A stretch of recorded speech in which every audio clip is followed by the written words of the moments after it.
In this question, the principal explains to us that when two or more persons, by fighting in a public place, disturb the public peace, they are said to commit an affray. So basically, affray has been defined.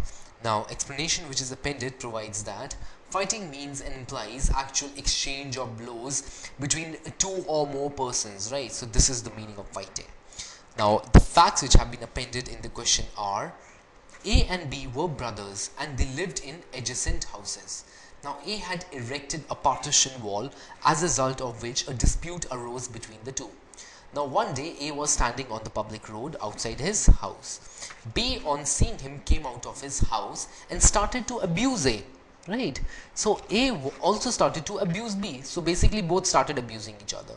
Finding it quite amusing, a large crowd gathered on the road, resulting in a traffic jam. A and B were booked for affray. So basically, in this question, the correct answer out of all the four options will be B. That is, A and B are not guilty of affray, as they were not fighting but merely quarreling. Right? Now, if you read the principle, it clearly states that there must be a fight between the two persons in a public place, whereby disturbing public peace, right, as is clear from the principle which is appended in the question. Right?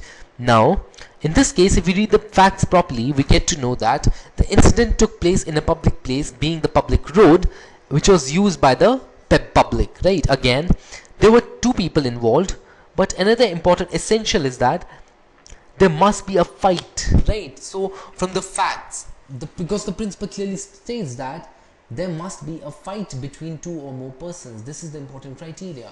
But from the facts, we get to know that there were only what was actually happening was there was merely quarreling that was going on, right? And there was no exchange of, let's say, blows, nothing like that. So basically the point over here is that both A and B, they were not fighting, and therefore the essential which has been mentioned in the principle of fighting has not been constituted, making B the correct answer.